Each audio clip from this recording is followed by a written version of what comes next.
Before we get into the regularly scheduled program for the Nordcast, we have to talk about something that went down in the hockey world while we were not recording an episode. We went a little bit without recording an episode, so we were not able to talk about what happened at the end of August. Johnny Gaudreau and Matthew Gaudreau were a part of a bike accident, and their lives were taken way, way too soon, and it's something that we've seen develop over the last couple of weeks, and it's horrible. It's one of the worst things I've seen happen in a long time, and something that could have just been avoided so easily as well. Johnny went through the ranks, played in Boston College, was told time and time and again, you can't do this, you can't play at the NHL because of his size. Goes in, wins a Hobie Baker, drafted in the fourth round by the Calgary Flames, would go on to play, I think it was at least like 6 seasons with the team. He had some incredible years. Like I remember the year in 21-22 when he had um, like 115 points. He signed with Columbus, of all places. And people thought to themselves, why Columbus? Why would he go to Columbus? And he picked that city for his family because his family, his wife has like a job there, or like one of a better opportunity job, and Gaudreau took it for his family. He could have easily gone anywhere else, but he took that for his family, and goes into Columbus. Has two definitely underwhelming seasons since leaving Calgary. His last year in the NHL was unfortunately a season that didn't go too well for him. He put up numbers that we haven't seen him put up in a while, and not in a good way. And we were looking at this season as hopefully was going to be like a bounce back year for him. You know, the Jackets have a lot of young players and all that, and you thought that it was going to be a better season from him. So this is an absolute tragedy. I didn't know Matthew that well. I know he did play ECHL. He had played a little bit of AHL. Never really got the chance to make it to the NHL. But it's an absolute tragedy. So, LeBlanc, anything you want to add? For part of 9 seasons, he was the star basically in Calgary. For a city that hasn't seen great hockey in a long time, he brought back great hockey to the city. He was always a trusted member in the community in Calgary. You see the way that Calgary pouring out to him right now, and candlelight vigil and the tributes in front of the Saddle Dome. It's heartbreaking. Like to be taken out like you would say in like your life's prime. It's just Mm-hmm. it's devastating. And to Matthew, who was both guys taken out probably by just a senseless act of drunk driving, which we just don't drink and drive. Don't do it. We have someone lost a son, a husband, and a father because Mm-hmm. because of this. Rest in peace, Johnny and Matthew Gaudreau. May our thoughts here at the Northern Block Pod are with their families at this time. Yeah, I just want to say to wrap up that the amount of support that we've seen in the hockey world, from not even just hockey world, from the whole world, is honestly, and it really stinks, and it really stinks that I have to say this under such circumstances, but the support and love from all around the world has been absolutely incredible. We have seen big name people, LeBron James, Jalen Hurts, like a lot of big name people came out and acknowledged this, and there was a lot of love. And I remember, and there was a GoFundMe created for Madeline and Matthew Gaudreau, and it will be posted in the link in the description. I posted it in the Nordcast. I'll do this for this as well. I believe the total for the amount of money these it has been raised is, I think, to up to 600K, probably more than that. There were reports today that this Columbus podcast, CBJ Artillery, I don't know them too well. I'm a big podcast guy for those who don't know, but I don't know them necessarily well, but I will check them out after this. They raised $92,000 alone Wow. for Matthew Gaudreau and the family. So it's honestly incredible the support I've seen, and it's an absolute tragedy. So rest in peace, LeBlanc. Anything more to add? Our thoughts here at the Northern Block Potter with the Goudreau family at this time. May they rest in peace. Yeah, rest in peace. Now, there is no easy way to move on from something like that, but we're going to try to here. We will go back into our regularly scheduled Nord and Block podcast program.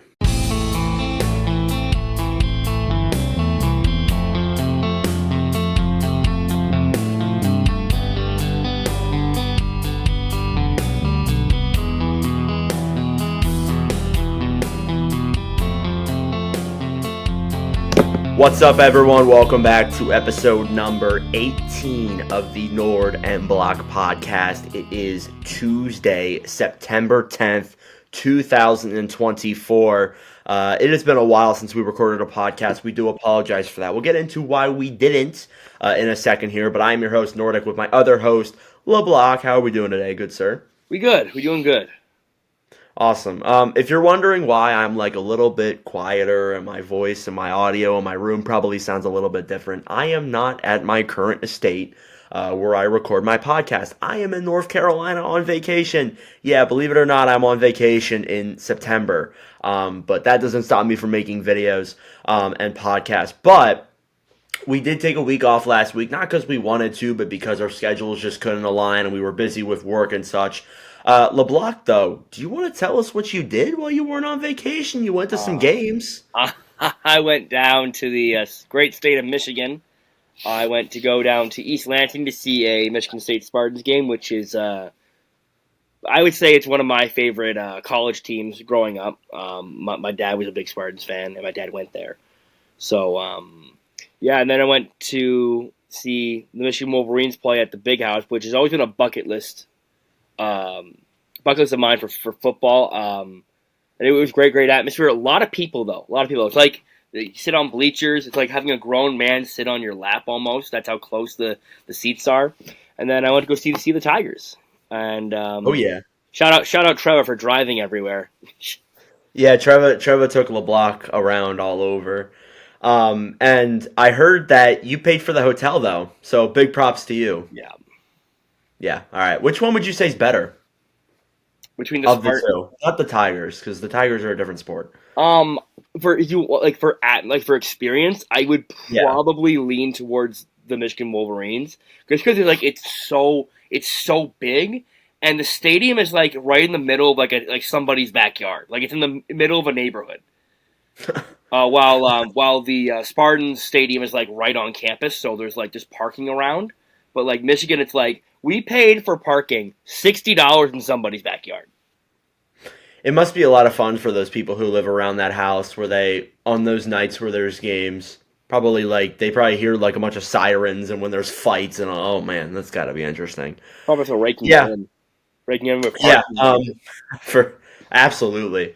Speaking of baseball, with you going to the Tigers, I'm actually going to my second ever Phillies game on Saturday. I am so excited. Phillies versus Mets. Mets are kind of making a run into the playoffs right now, which makes it exciting. The Phillies are one of, if not the best team in baseball, so that's definitely pretty exciting. And it's the day that I come home from North Carolina as well, so that's obviously awesome. I guess we'll get into the news now that we kind of missed. There was a lot of it.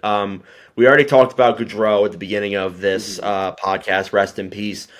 Seth Jarvis was taken off of the RFA market, signing an 8-year, $7.5 million contract with the Carolina Hurricanes. However, there's a lot of interesting points with this. It's at a $7.5 million AAV, but the cap hit is only 7.42. Why? Because they deferred money in the 9th year of that contract, where Jarvis will get about $400,000 after the contract is over, and probably when he signs a new contract too. It's very confusing. It's been something that's in the CBA for a while. The reason why teams don't use it is because there's almost no benefit to the player. Like, usually when you do this, the player, they got to take less for them to get money in that 9th year. Do I think we'll see it more?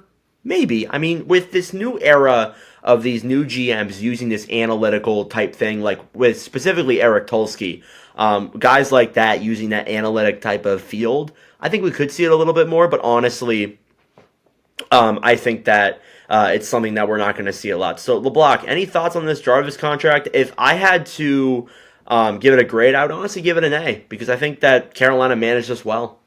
Carolina managed it well. Jarvis is well worth that money. He's probably gonna be one of the best contracts in the league in a couple years. Yeah. I would say that it's a very fair deal for Jarvis and for the Carolina Hurricanes. I give this grade probably an A as well. It's Yeah.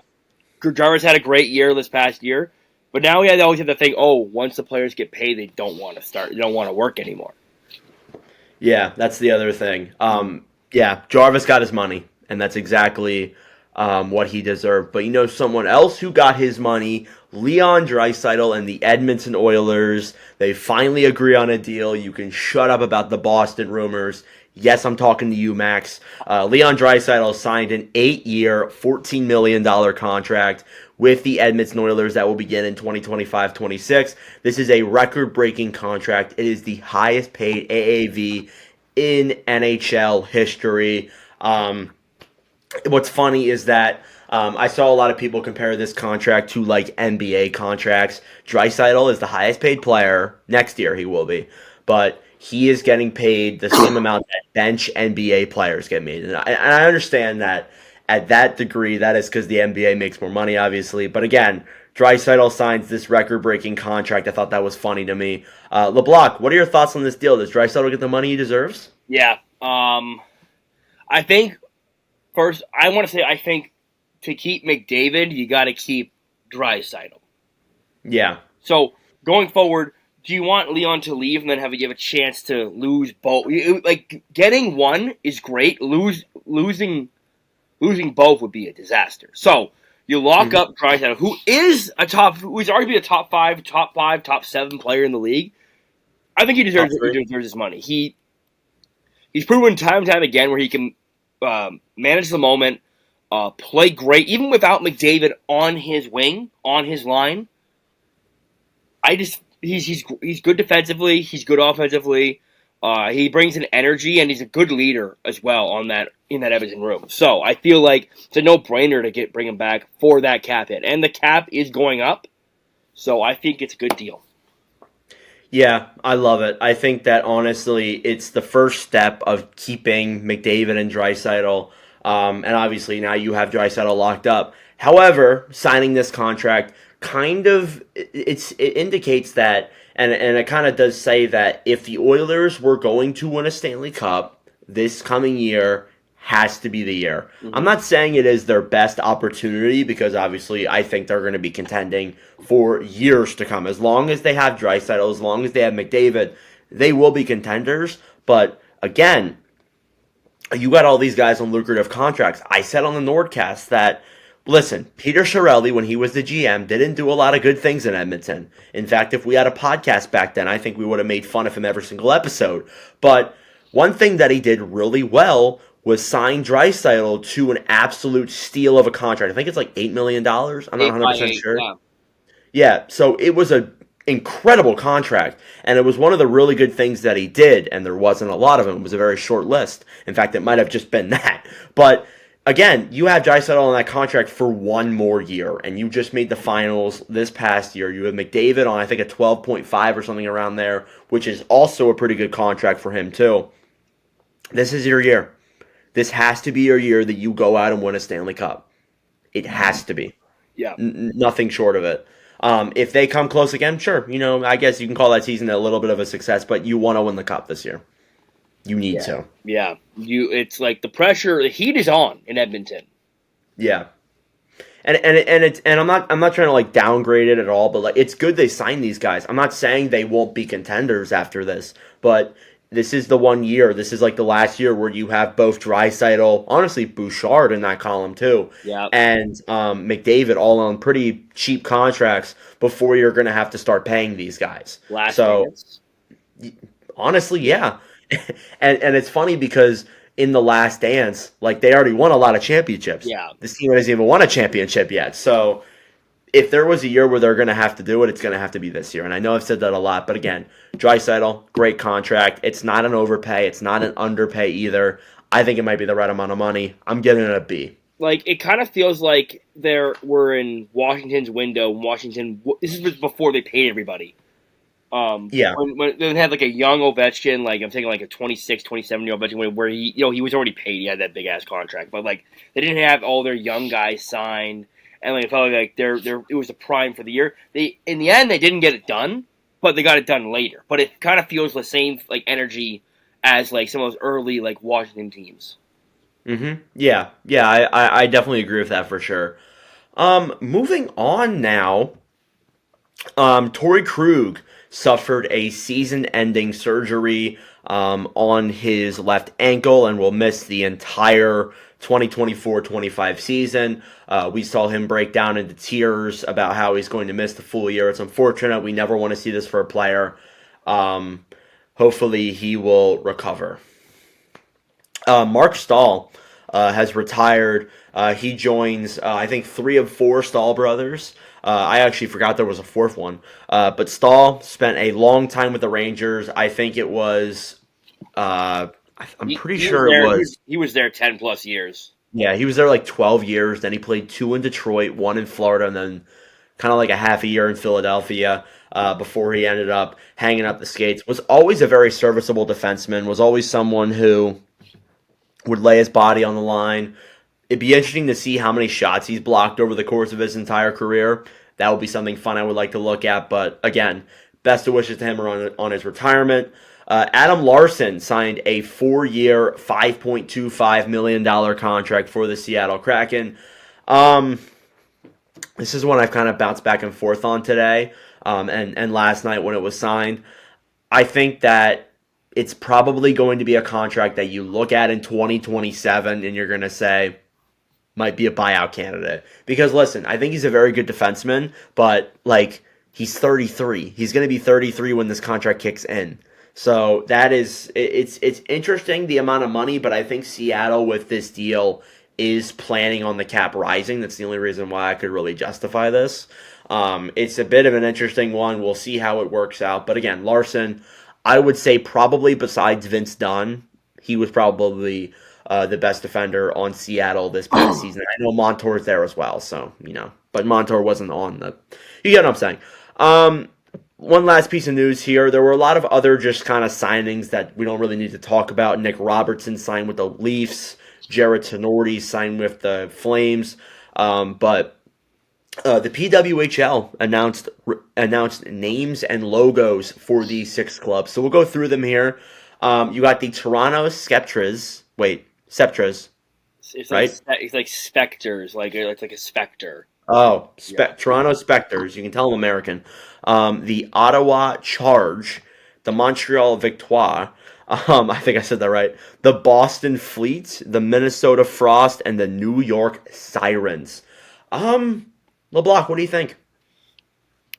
It's funny because I actually I have a friend of mine and I saw the logo before it got released.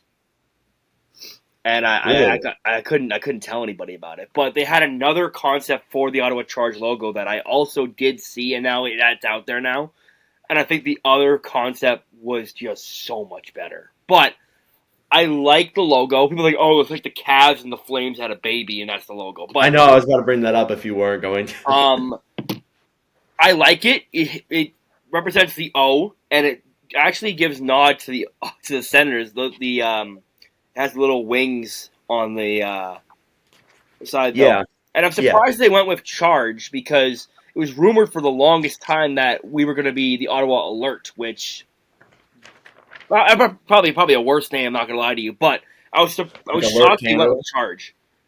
Um, Yeah, but yeah, I was like, oh, it's such a bad name. Not really. In Ottawa, Ottawa's a government town. What do you do in government town? The leaders in Ottawa take charge. They get shit done.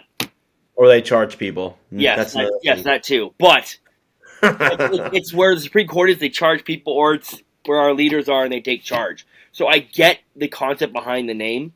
I'm just not thrilled with it. I'm just not. Yeah, I don't know. I mean, like, to be honest, the way I looked at these is that a lot of the names that you would want to pick are kind of like taken already or copyrighted, so it kind of makes it a little bit difficult for some of these names. I don't mind the charge. Again, the logo's a little bit interesting. I do really like people like hate the Minnesota Frost. I love Minnesota Frost. I don't know Yeah, why people don't it like makes that the at most all. sense. Yeah, exactly. The logo, I get why, because it's kind of weird, A little, but it's just an little F goofy. like with like a weird font. But I think it's still nice. Same with Boston Fleet, to be honest with you. Boston one, people like they love it. I honestly don't like it at all. Like I don't know Really? what it is. I just think the logo is like I get the reason behind the fleet. I get it. I'm just not a fan of it. Yeah, I don't know. You're gonna probably see me be eventually wearing these shirts on podcast because I've already told my mom. I'm like, yeah, I'm gonna be buying these. But I like a lot. I like the names and the logos are nice too. Which one would you say is the favorite? Is Favorites? your favorite? I like Minnesota's. Yeah, again, like that's my favorite as well. Like I'm in love with Minnesota's. I People think hate it Toronto. though. I think Toronto's is the one I don't like. I don't know what it is. I just don't like it. I like I don't like the sirens. Kind of it's just weird to me. I Oh don't yeah, know. no, sorry, yeah, New York. That's a like, oh, why is the name of the New York Times? Because in New York City, you'll hear a lot of sirens. Well, obviously, my guy. Like, obviously. Because it's like the biggest city in the world. I'm gonna sound stupid saying that. I'm No, gonna stop it's the myself. second biggest city in North America. Yes, not even. Yeah, I'm gonna stop myself before I say that. But again, nice logos, nice names. I'll definitely be buying some. Yeah, Yeah, it's kind of all I have to wrap up. Was there any other news you wanted to talk about? I the Ottawa Senators signed Nikolai Kulemin to a PTO. Oh, that's right. I skipped over that. That's interesting. I want to get your thoughts on that because is he a defenseman Yes, or forward? he's a Okay. defenseman, but he's 40. He's, What's crazy is that like I saw it and I'm like, he's still playing. yeah, no, I said I that was like, too. really? Because like when he went over to Russia in 2018, and I was like, all right, I guess he'll retire eventually, and we'll be like, hey, look at that, he's still playing. No, they're going to bring him over. And again, it's not like they're signing him to a contract and he's going to play NHL games. It's a PTO. I I would say 70% of the time, PTOs end up just like they don't sign Yeah, contracts. last PTO I remember like at Ottawa signed was Broussard, but they went on a PTO that one year. For his last year, on a PTO and he made the team. I have a feeling though that he's going to be battling with Caitlin Addison on a PTO, and I I think they're feel going like to. Addison can make it. Yeah, I feel like Addison's not great, but like we need right side depth, so I'm fine with that. But I think they're battling for who can which PT. I think one of them will be signed. I hope it's Addison. I think Coolman's probably just a comeback attempt that will not be great. But Yeah, I'm going to one of the preseason games, so hopefully I can see Nikolai Kulemin in his Ottawa Senators jersey. I think that'd be pretty cool. definitely interesting. What happened to Addison? Like the guy just like he used to be like a not like a highly touted prospect, but he was like He was decent. he was pretty highly touted. Like, he was like a B prospect, and then he got traded to Minnesota from Pittsburgh. Or was he in Minnesota? Got traded to Pittsburgh. I think he was traded to Minnesota. Yeah, so Pittsburgh, He got traded Minnesota. from the Wild to the Sharks. Yes, and then the Sharks. He just fell off the wagon. He played awful. Yeah, Well, the team was also the team is awful. also awful. So like I can't really. Yeah, I don't know.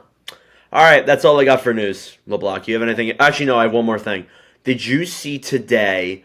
Um, did you see like the TSN media asking McDavid about an extension? I I'm just like, saw that dude. actually like an I'm like, hour. dude, he can't even sign one. I don't know, like. He can't physically sign Like one. I just think the media is like they ask the stupidest questions.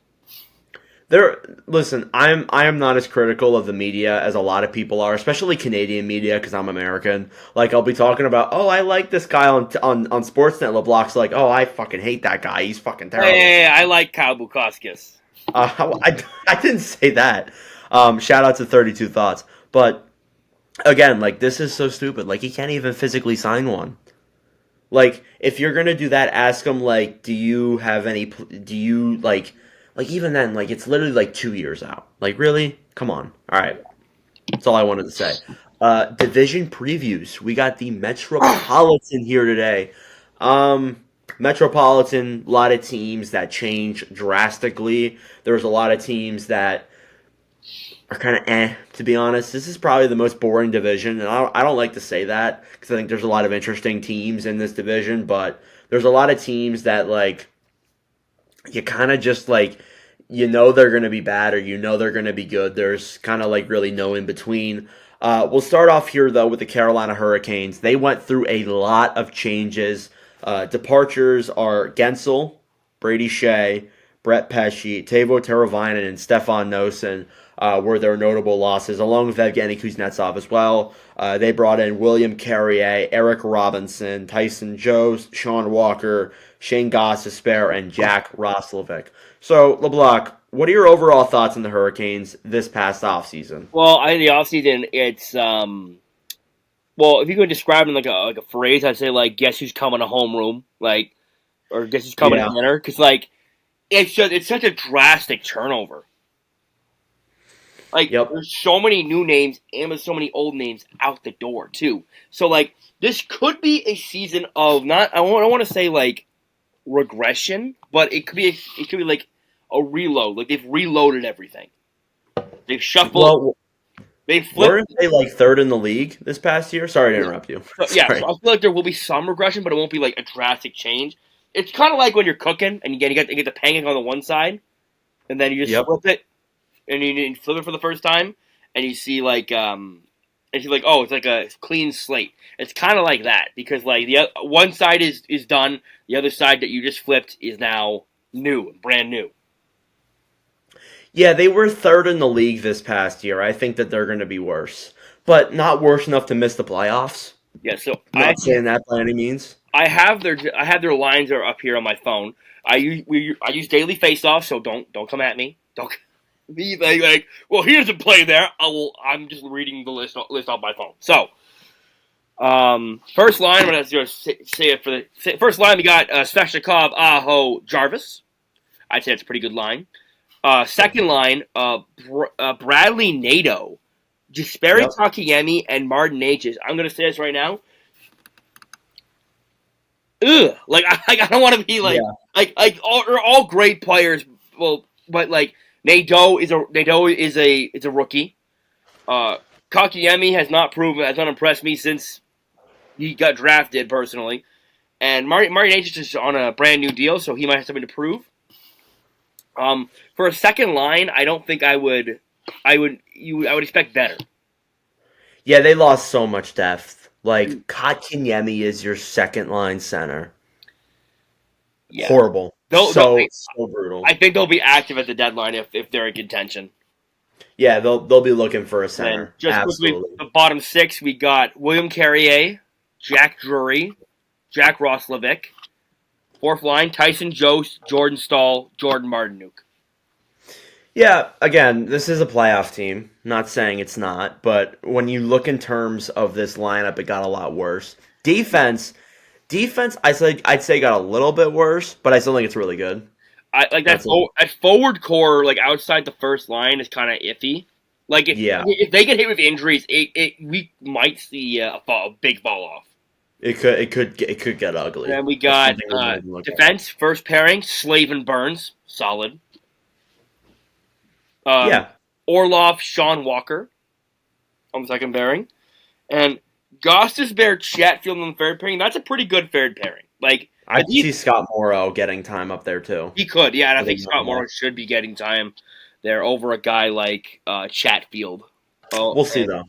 Yeah, like not all prospects are ready to come into the NHL right away, though. So we'll see. But that is the defense, which I think is pretty good. Goaltending, Freddie Anderson is expected to be the starter, and then Peter could check off. Oh, I said that right. Yeah. Goalies is solid. Defense is good. Defenses, I think, it's so deep. It's crazy, and they even lost a lot too on that back end. So it's kind of impressive. The forward core is where I have a lot of questions. It gives me so much like Boston Bruins vibes last year, like where the Bruins were like really top heavy, and the depth was kind of just not really there. I mean, there was some depth in Boston, but it feels like the same way in Carolina. Unless if some of these guys have unless Kotkaniemi bounces back, which I don't think he will. Let's be realistic.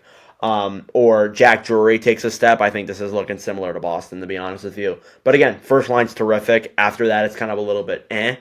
They're still a playoff team. I would put them probably. I have them third in my rankings right now. I think that they, it's going to be an interesting year for sure to see what they do. On my big board, I have them third in the Metro and ninth in the league. That's about where I see them, to be honest. Maybe a little bit lower league-wise, but again, they're going to regress. Not a lot, but probably a little bit. So we'll see what happens there with Carolina. Any final thoughts on the Hurricanes?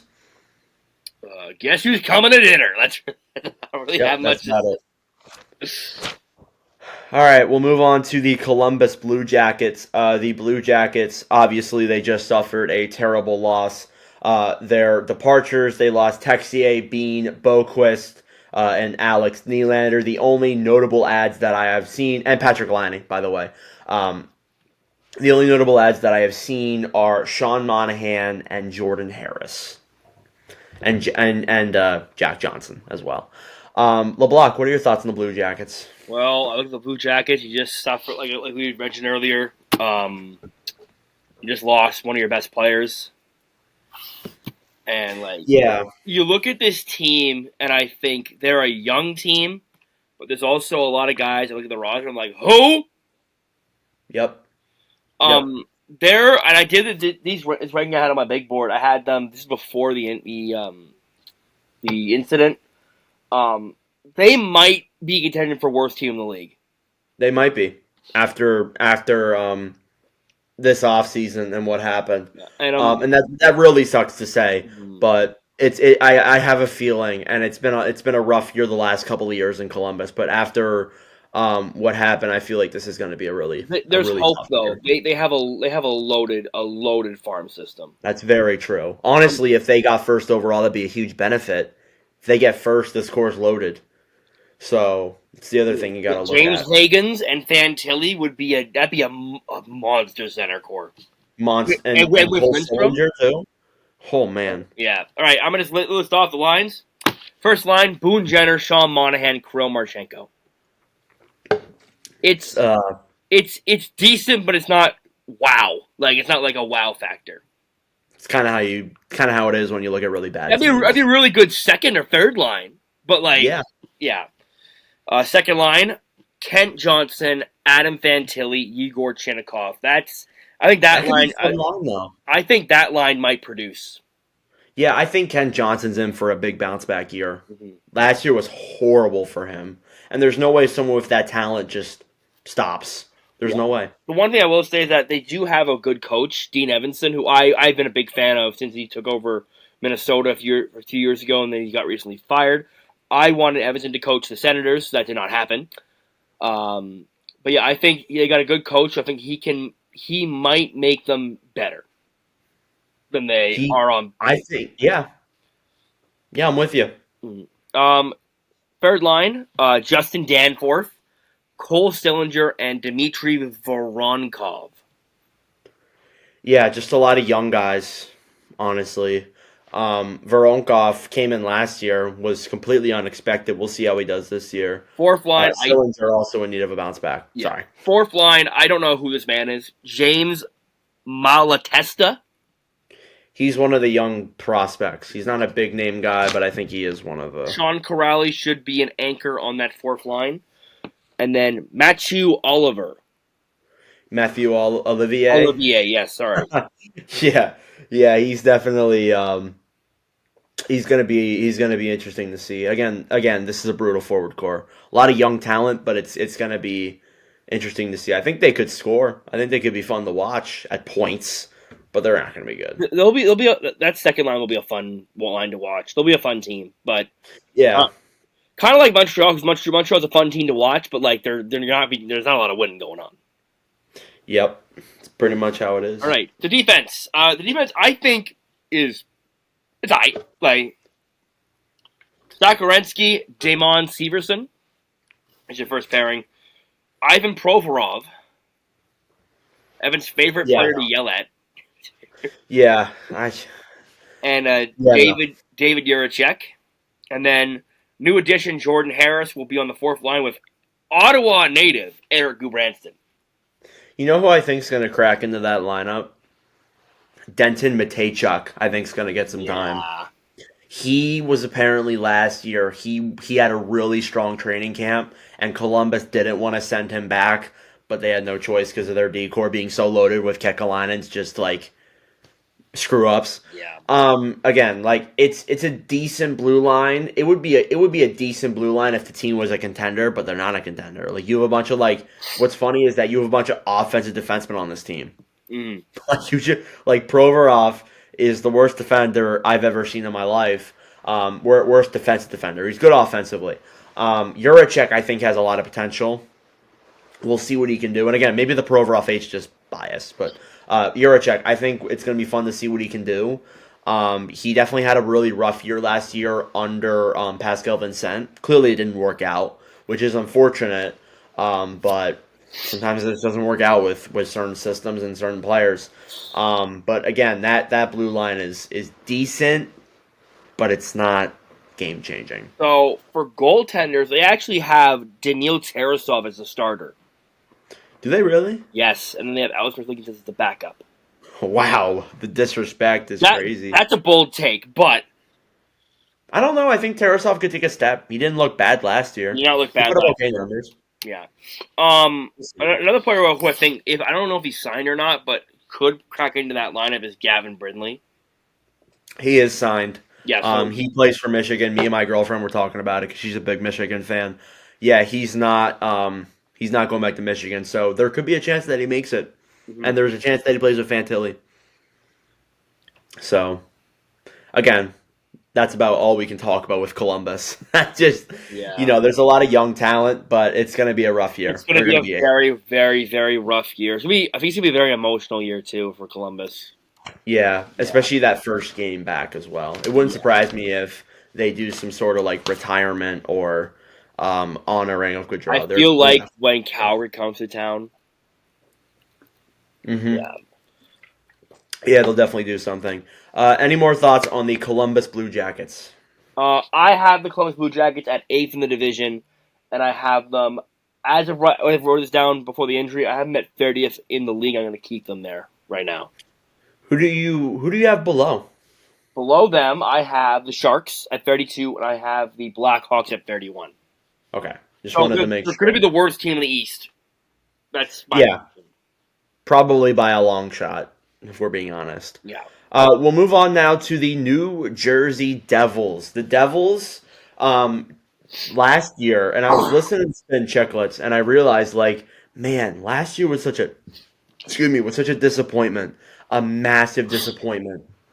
This team goes from like 104 points, being second in the division. I think it was second or third in the division. They had an incredible year, an incredible bounce back year or two. So many injuries, horrible goaltending, and just missed the playoffs. But they made a lot of moves this past offseason to really change this team for the better. They let go of John Marino, Kevin Ball, Alexander Holtz, Akira Schmid, Tomas Nosek, and Brendan Smith. And with that, they brought in Tomas Tatar, Paul Cotter, Jacob Markstrom, Brett Pesci, Brendan Dillon, Stefan Nosen, and Jonathan Kovacevic. I think they made some great moves, honestly. LeBlanc, what are your thoughts on the New Jersey Devils? New Jersey Devils, you look at last year, just a drastic disappointment. Like, I mean, unbelievable disappointment. Yep. Then you look at what they did in the offseason, and they went balls to the wall fixing their issues. Is it going to work? I don't have those answers right now. But yeah, I don't know. But looking at this lineup, first line, Palat, Heischer, Brett. Great first line. Second line, Meyer, Jack Hughes, Dawson Mercer, who needs to be signed, actually. Yeah, he does need to be signed, but I think we'll see that soon. Third line, Tatar, Eric Holla, Stefan Nazen. That's a good third line. A lot of grit, a lot of depth. Fourth line, Paul Cotter, Curtis Lazar, and Nathan Bastian. That'll be a fun line to watch for sure. Great Like, forward core. I yeah, have no forward core, complaints. like it's one of the best in the division for sure. Yeah, I have no complaints, honestly. Defense, Jonas Siegenthaler and Dougie Hamilton. Luke Hughes, Brett Pesci, Brendan Dillon, Simone Nemec. Yeah, that's a really good decor. Like that might be the best in the division, Yeah, honestly. It's a I have really good questions decor. around the decor, but it's a very good decor on paper. Yeah, we'll see what the new ads can do, but I think that it's very exciting. We'll just see if they can stay healthy. That's the other thing. They got to be healthy. And the thing Yeah, because last year, Hamilton suffered injuries. and last year, what really killed the Devils was bad goaltending. I think they have now one of the better goaltending tandems in the league in Jacob Markstrom and Jake Allen. Yep. So I think they Jake, fixed that issue there, honestly. yeah, And new coach Sheldon Keefe. I think that there's going to be a lot of things that do good. I think Timo Meyer is going to take a big step this coming year. better. Playing under that system with Lindy Ruff didn't really work out too well. I think that you get someone like Sheldon Keefe to kind of let the system kind of like let him thrive offensively. I think he's going to have a really good year that people aren't really talking about. So I'm excited for that. Um, yeah. Somebody asked me. I don't remember where it was. It might have been on an episode or not. But they asked me like, what happens if the Devils don't make the playoffs next year?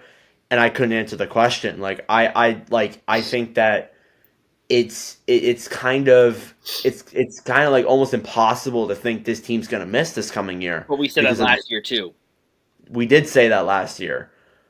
But like I'm trying to like wrap my head around like what would really happen. Like that's my If they don't make the playoffs, there might be some roster turnover. yeah, there might be, Like I'm looking honestly. at like you look at guys like I want to say like some of the vets on that team might be out the door. Like none of the core Yeah, pieces, but you look at a guy like maybe they ship out a Nico Heischer. yeah. Again, I don't know. I Like, don't I there's, don't like know if there's they're no gonna one do on that that. team where like you circle them like, oh, that we didn't make it. That's the problem. Yeah, we would obviously have to see how they would do this coming year before we would say yeah that's the issue. But again, it's a question that like I couldn't really wrap my head around because I'm like they're not missing the playoffs. But again, anything's Yeah. possible. Excuse me. Oh Where my do you god, have them in your rankings? I have them second in the Metro. I have them second in the Metro, seventh in the league. I do have my 32-1. I don't know where it's at. I don't want to say it on here because they are coming out as we're talking about that. But again, I think they're going to be a good team this year. It would surprise me if they're not. Biggest X factor is the goaltending. Guys got to have bounce back years. That being Meyer, Mercer, especially when he does get signed. But again, it's an exciting team. We'll see what they're going to be able to do in the upcoming seasons. Moving on now to the New York Islanders. The Islanders, they yet again played the Carolina Hurricanes. They snuck into the playoffs with Patrick Waugh. They lost in the first round.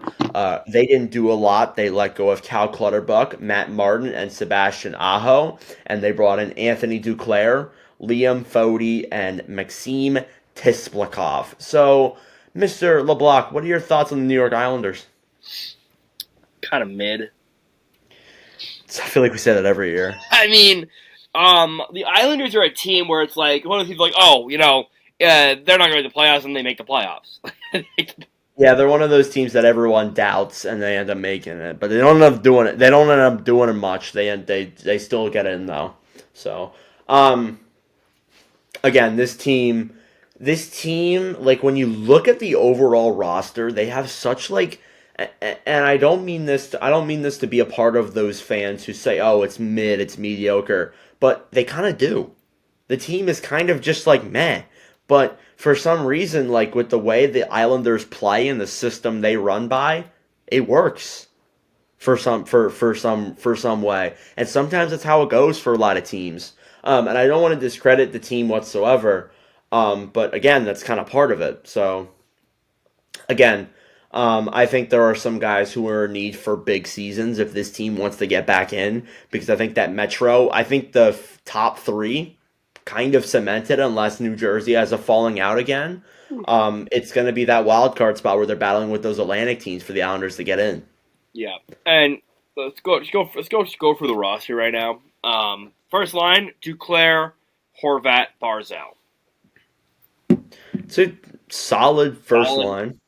Solid. I think Barzal could take that step because we haven't seen him go over that step. He only had like his rookie year. 85 points, 80 points. Yeah, he's like second or rookie year. Yeah. Yeah. Line 2. I'm gonna butcher this name. Maxim Tisplikov. Yeah, I think that's how it's said. Tisplikov, Brock Nelson, Kyle Palmieri. It's not terrible. We'll see how Tisplikov does because apparently he's like a highly touted, undrafted 6'2", 190-pound winger who scored 31 goals for Moscow. You can tell I'm reading this off of an article. Anders Lee, Jean-Gabriel Pajot, and Pierre Engvall is your third line. Not a bad third line, but could be better. And then your fourth line is Kyle McLean, Casey Zizekas, and Simon Holmstrom. Yeah, not a bad. It's like a team that you look at. It's like kind of like it's decent, but again, that's how it works for the Islanders. They play that sort of system. I do think their defense is better, though. I will say that. Defense: Romanov, Dobson. Good first pairing. Pelech, Pulak. Yeah. And then I like Sens legend Mike Riley and Scott Mayfield. It's not bad. And then I don't know if I agree with the Mayfield contract, but and then goaltending Sorokin and Varlamov. That's probably a top 2 goaltending tandem in the league. Probably that's their biggest strength. 100% is their goaltending, and that's what's going to get them probably to the playoffs. I don't know. We'll see what they can do. It's a team that honestly forward core's decent. It's kind of the same as it's been in previous years. You just added Anthony Duclair into there, and Tisplikov obviously. Defense I think is very solid, and goaltending is obviously their biggest strength. So they could be a playoff team. They could not be. I don't see them doing a lot in the playoffs, but they could be. We'll see. I have them. I think I have them either 5th or 6th in the division. I could see them finishing 4th, though. I have them 4th in the division. Okay. And 18th overall in the league. Do you have them in the playoffs? No. Okay. All right. That tells you about all you need to know. Again, I do think they probably finish around there. They're a team that isn't bad, but they're not, like, great either. They're a fringe playoff team. But they're not going to be they're in no man's land. They're not good enough to win. They're not bad enough to be bad. Yeah, we'll see what they can do though. I think we'll have a clearer picture after this coming year. Next up, the New York Rangers. Just a little word of advice: do not drink Sprite while you're recording a podcast because you're burping a lot. The Rangers obviously lost in the conference finals to the Florida Panthers. They won the division by a pretty big landslide. By a landslide, only like 3 points. They let go of a few guys, that being Barclay Goodrow, Alex Wenberg, Eric Gustafson, Blake Wheeler, and Jack Roslovic. The guys they brought in were Riley Smith, Sam Carrick, and Casey Fitzgerald. Apart from that, not a lot of big names they brought in. I wouldn't call it an underwhelming off-season for the Rangers, but again, you probably could have done more. LeBlanc, what are your thoughts on the Rangers? Pretty good. They're pretty good. I know their fan base really thinks it's over for them. Yeah, even after winning the President's Trophy, but this is a good hockey team. It is. It's a very good hockey team. I think this is a team that can definitely go far in the playoffs again. 100%. First line: Kreider, Zibanejad, Riley Smith. Ooh, okay. Then it's Panarin, Trocheck, Lafreniere. That top six in general, that's one of the better top sixes in the NHL. It's very strong. Third line is Will Cully, Filipino, Capo Caco. yeah. We'll see how Will Cooley does. He'll be fun to watch. He's one of the more interesting prospects in the Rangers system for sure. Not the best, but one of the more exciting ones. I think he got plenty of time last year. I think he did. Yeah. That's why he's probably projected to get a spot out of training camp. Jimmy Vesey, Sam Carrick, everyone's favorite player ever, Matt Rempe. Yeah, we'll see how he does. I got this question for you. Over under 5 goals for Rempe this year. I am going to take. Oh, I'm gonna take the over. You think Rempe's gonna get like more than 5 goals? I think he'll get 6 goals. Wow, Wes. Oh my God, One for every month of the NHL season. Oh, that's awesome. Yeah, probably. Honestly, probably to be honest with you. And then, so forward core wise, strong, like pretty strong. Yeah, I would say so. Defense, Ryan Lindgren, Adam Fox. Good first pairing. Yeah. Condre Miller, Jacob Trouba. Yeah. And Zach Jones, Braden Schneider. I like that third pairing. Yeah. I like those guys. I like the first pairing too. I like Condre Miller. Jacob Trouba, I think he's obviously your captain. I think one of the things he's best known for is being physical. Trying to end players' careers. Yeah, I'm not a huge fan of Trouba. I know there's some people who are. I'm not particularly a big fan. It would have been so funny though if he got traded to Detroit. Oh my God, that almost happened. I think that's gonna happen at the end of next season. Mm-hmm. But this is probably gonna be the captain's last hurrah for this team. To be honest, from what we've heard. And then goaltending, Igor and Jonathan Quick. Probably the best in the division, I would say. Unless you could probably make an argument for Sorokin and Varlamov. That's probably the best too. But again, this is a team that's probably going to win the Metro this year again. They're probably going to win the Atlantic. Well, they could. They're probably going to win the East again this coming year. They're just that good. Honestly, they're a really good team. Yeah. They know how they can play. They know how they can win. They're good. Yeah, I got them first in the Metro, third overall in the league. Yeah, I got them first in the Metro as well. All right, let's move on to the Philadelphia Flyers. Only 3 more teams left here. Philadelphia surprised a lot of people. Obviously, they ended up missing the playoffs. They lost guys in Cam Atkinson, Mark Stahl, I guess Carter Hart, and Felix Sandstrom. The guys they brought in, Matvei Michkov, that's about it. They really didn't bring in a lot of guys. They didn't really need to be honest with you. So we'll see what they can do. But LeBlanc, thoughts on my Philadelphia Flyers? I think we said last year they were going to be one of the worst teams in the Metro. I think last year was a surprise. I think this year we're going to see them come back down to earth. I think it would be good for them to be the worst team in the Metro. Mm-hmm. Honestly, I think that, and I say that in a way for the hope that Michkov has a good year. But the team's bad. Yeah, that's what you want. That's what you want. Because when you Philadelphia has it's an okay prospect pool, but it's nothing like elite. There's nothing in this pool where I say, yeah, that's awesome. It would have been nice to have Steve Boyum, but Briere, whatever you want to do. If they can get another blue chip prospect with Michkov, then I think they'll be set for the future going forward. If they get a top 5 pick alone, they're set for the future. Yeah.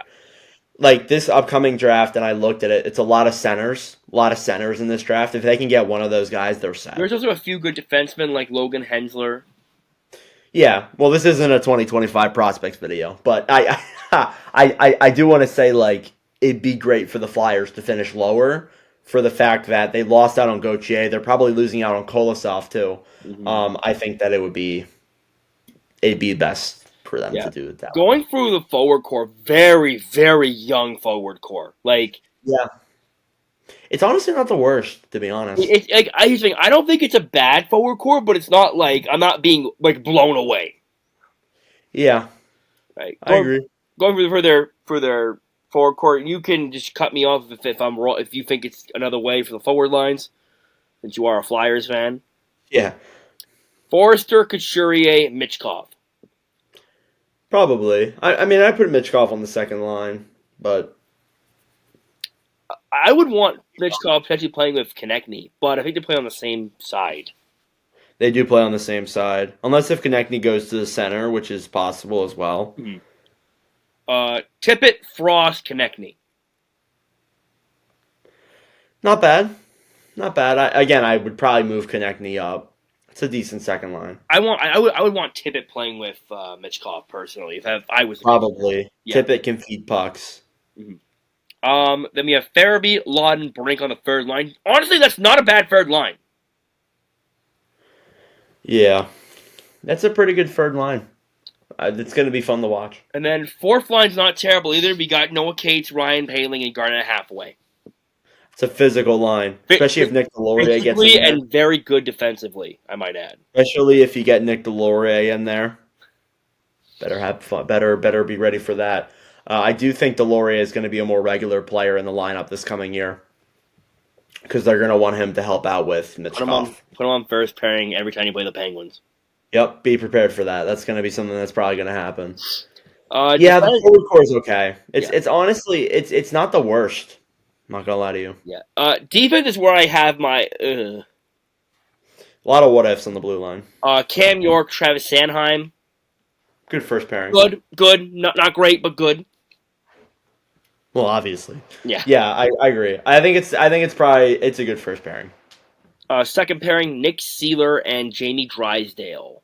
Drysdale's the biggest what if. Yeah. Drysdale, if he can stay healthy and produce, he could be a gem. Seeler, we know what he can do. Third pairing, Igor Zamula, my franchise mode legend, and Rasmus Ristolainen. I also feel like Eric Johnson's going to get in there a lot, and he's going to really piss me off. Because Ristolainen, I think, is dealing with stuff right now. Not like personal thing, but he's like definitely had injury problems. So if Eric Johnson gets in there, I think he's going to be the next Mark Stahl. Before that, Ivan Provorov for me. You guys will hear me a lot complain about Provorov, or not Provorov, Johnson, most likely. Yes. Just saying. Here's the biggest... There's always that one defenseman that I like to just... I hate him. LeBlanc's the same way. Biggest question mark for the Flyers is between the pipes. Samuel Ersson and Ivan Fedotov. I've said this so many times in the offseason. I feel like Ersson, they look at like the last 20 games of the season or like the last 10 games of the season, they see that he didn't play particularly well, which really dragged down his stats.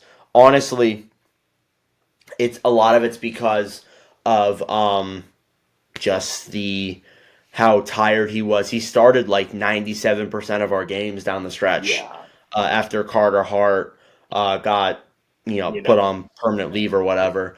That was something that, but we'll see how he does. Fedotov's also a big if too because he's only played 3 games, but people are already starting to write him off. There's that goalie in Kolosov who's not coming over. So again, it's a lot of what ifs. The forward core is good. Defense is what ifs. The goalies is a big what if. So again, I think we'll be okay. I think we'll be fun to watch, but we're not going to be good. I got a 7th in the Metro. Yeah, this team, everything, I have them 6th in the Metro. Sorry, but I could see them being up in the race for the wild card spot. Yeah, but I could also see them being at the bottom of the league. Yeah, there's no for the Flyers. It's I don't know what to do, where to put them. Honestly, yeah, it could be a great year or it could be a horrible year. There's no in between.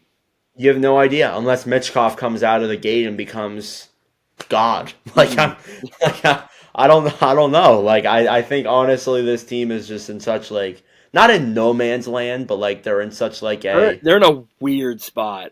Yeah, they are. Yeah, so, I think they would benefit from a bad season though. Yeah, so I have them 6th in the division, 26th in the league. Yeah, so we'll see what they can do.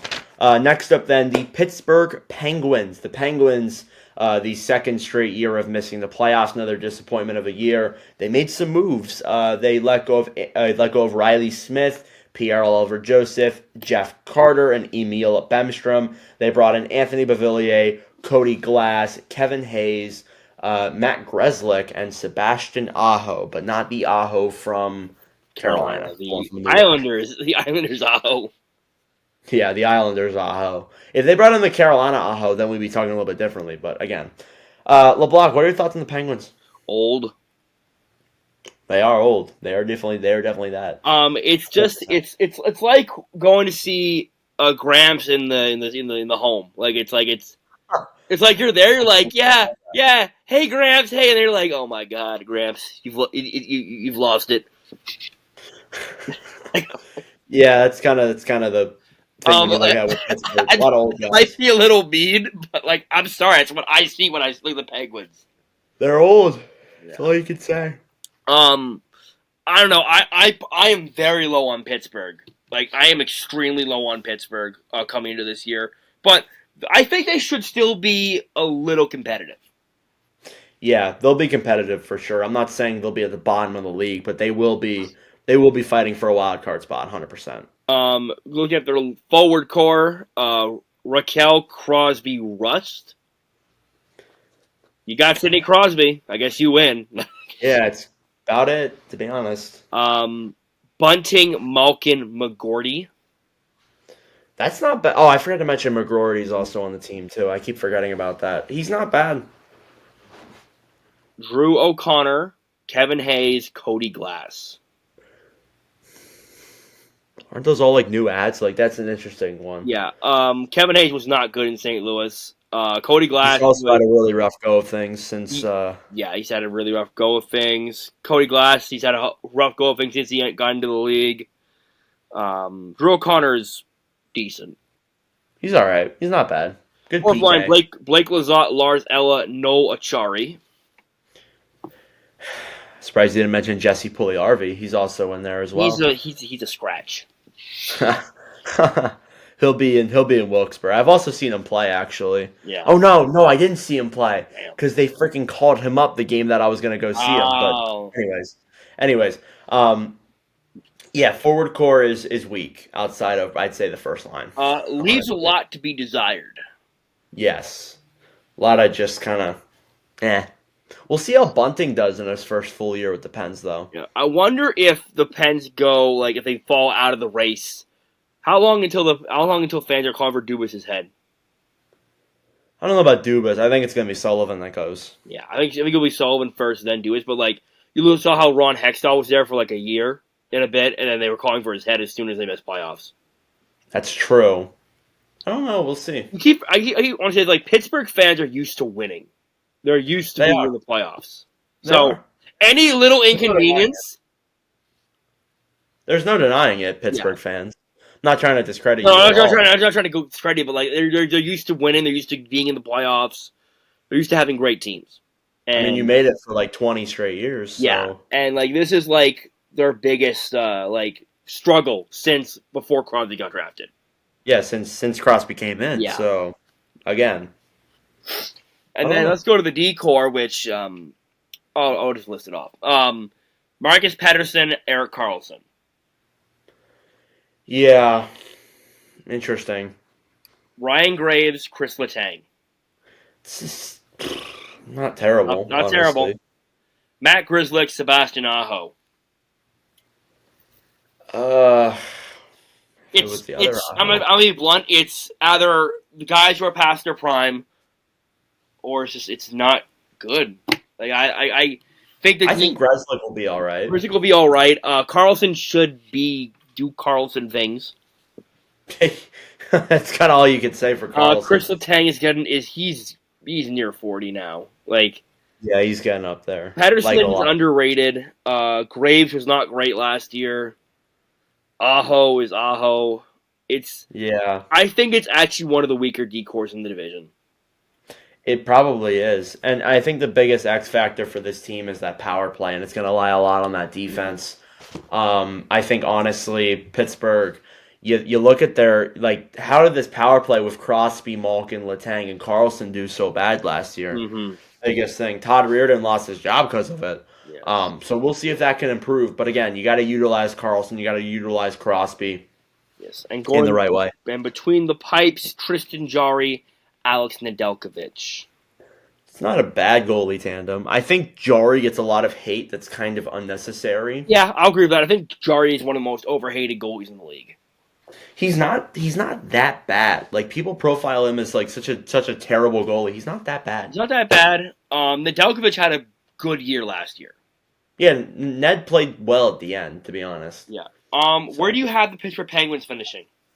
probably around 6th to 5th. It's kind of where I have him in the range of. On my big board, I have them 7th in the Metro.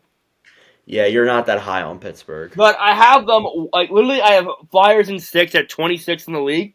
Pittsburgh at 7 at 27th in the league. I figure, yeah, again, they're gonna be fighting, but I don't know. I'm not really that high on them. Maybe Pittsburgh, actually, I think it's actually glad that San Jose pick wasn't in the top 10 this year, because if they were where I projected them to be this year, San Jose would have had two top 10 picks this upcoming year. Yeah, maybe they'll benefit from something like that. We'll see. And the last team, once I scroll to them over here on this magazine I have here, the last team on this list is the Washington Capitals for the Metro. The Capitals squeaked into the playoffs last year on the third to final day of the season.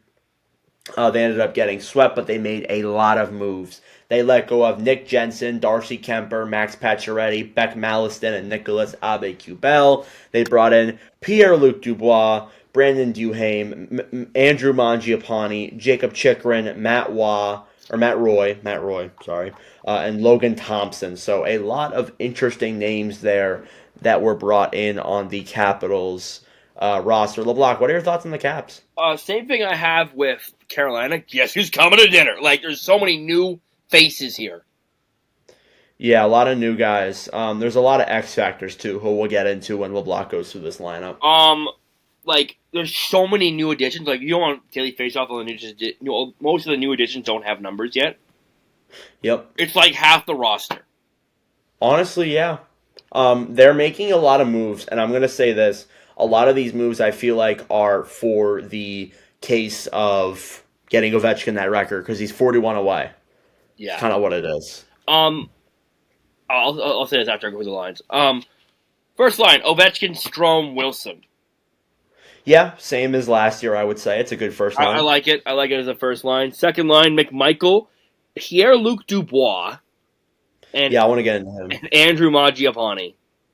And I do want to put an asterisk in there. TJ Oshie could play this coming year. He's injured though, so We'll see if he filters. I don't know if he's in the daily faceoff, but it says he's injured on here. He's not in the daily faceoff. Dubois. This has to be the year. This is his last chance. Because I think otherwise Washington's going to let him go. They can't though. Contract is buyout proof. They can't buy him out? They could, but it'd be a long buyout.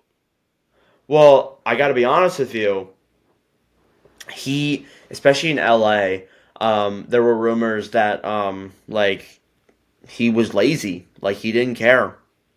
That's been Dubois' thing his entire career, though.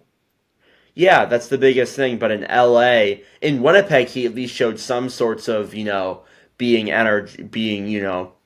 playing somewhat well. Goes to LA, gets this contract, and then just sucks. Mm-hmm. Like there were even talks of Rod Blake, like putting on the gear and going and watching him. So again, like how you can just this has to be his year to produce. This is Dubois' swan song, and if he doesn't perform in this swan song, it's I don't know if he would get bought out or if he would because I don't know. You're kind of stuck. Oh, it's gonna get ugly. You're kind of stuck with that. Yeah. I like the Mangiapane move for Washington. Yeah, I like Mangiapane. He had a rough year last year in Calgary. Yeah. I think he's going to have a good year. He's on a contract year, too, so I think he'll bounce back. A lot of their new guys are also on contract years, too. That's the other thing. I think they're planning for another big season next year. Third line, Milano, Hendrix Lapierre, and Taylor Radish. It's not a bad Not a bad third line. Not a bad third line. Fourth line, Brand Duhaime, who I'm a really big fan of him as a fourth liner. He's a really good fourth liner. Nick Dowd and Alexei Protaz. Protas. Yeah, he's going to be fun. They're going to be fun to watch. I think there's a few young guys who could get in there, too, like Morosnichenko is going to squeak in there. Did you say Lapierre? Yeah, Lapierre's on the third line. Yeah, Lapierre's in there, too. So, again, some young guys getting in there. We'll see what they can do. I'm looking forward to seeing McMichael again, though. I thought he had a good year last year. The forward core is good. It's not great. It's solid. Like it's forward core's pretty good. Yeah. Yeah. This is where I have the big issue with the team is the defense, and I'm gonna explain my reasoning after I say them all. We have first pairing Jacob Chikrin, John Carlson. Solid. Rasmus Sandin, Matt Roy. And then Martin Faravari, Trevor Van Riemsdyk. Out of those 6 players, what would you say is the archetype of those defensemen? They're very offensive. Yes. A lot of guys. Multiple times, and we've seen it happen, and it doesn't work. You can't have a team of all offensive defensemen. Is Matt Roy really Matt Roy is the exception, though. He is a defensive defenseman. I was going to say, is Matt Roy really that offensive? Because Matt Roy is a pretty defensive defenseman. But, you can't have just Matt Roy be your offensive. That first pairing of Chikrin and Carlson, that sounds like a nightmare. I feel like Matt Roy is going to have to do a lot of the heavy lifting on that blue line for them to get into the playoffs. Yeah, and, I want to say this, and I don't mean any disrespect to this. Jacob Chikrin last year was horrible. Defensively, horrible. He was not good last year. It was a rough year. People are like, they let go of Chikrin for so cheap. Yes, because you see how he's playing on the ice. That's why the Washington got him for so cheap. Yeah, and a lot of teams like to overvalue him. That's just me going on a rant because I feel like it's like the name value. Honestly, yeah. I like Sandin and Roy. I think that's a really good pairing.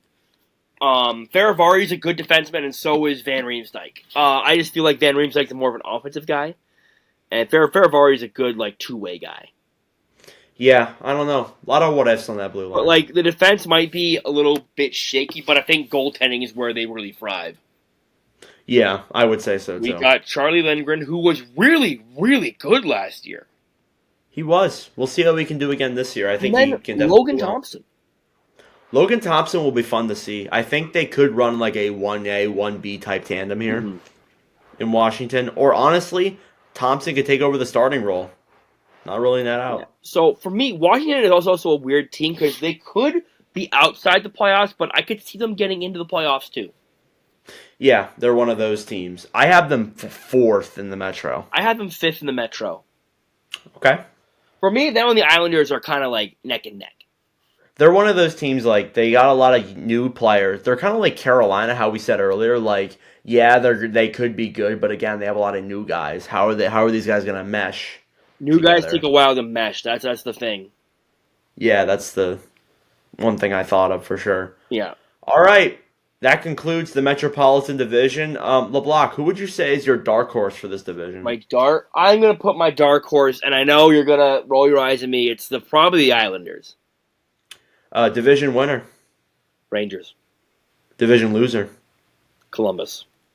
Team you don't want to play in this division? Ooh. Just because they're so physical, probably the Flyers. Team you want to play in this division? Probably the Flyers. Wait, what? Oh my god! Sorry, team I don't want to play, probably New Jersey. Okay, that's what I thought you were gonna say. And team I want to play, probably the Flyers. It's always fun when the Sens and Flyers get together. Oh yeah, because me and you help you make for some fun episodes and some fun discussions. And that is all we got here for the Northern Block Pile. LeBlanc, any final thoughts for this episode? What about you? Division winner. Oh, gotta do me. Division winner, Rangers. Division loser, Columbus. Dark horse, Capitals. Okay. Team I don't want to play, the Penguins, because that's always something. Team I do want to play, the Flyers. Come on. Hey, all right. Yeah. This is gonna be a fun year for the Metro for sure. Metro it's mixed bag. We got some teams who are juggernauts. We got some teams who are on the rise. We got some teams who are just bad. Yeah, a lot of teams in the middle there, and that is all we got here today for the Nord and Block Pod episode number 18. We will be back in a couple of days with our next division preview. Again, I do apologize if I sound like I'm in a wind tunnel. I sound like I'm trying to quiet my voice down. I'm never usually this quiet. I am, again, on vacation. I can't really talk that much.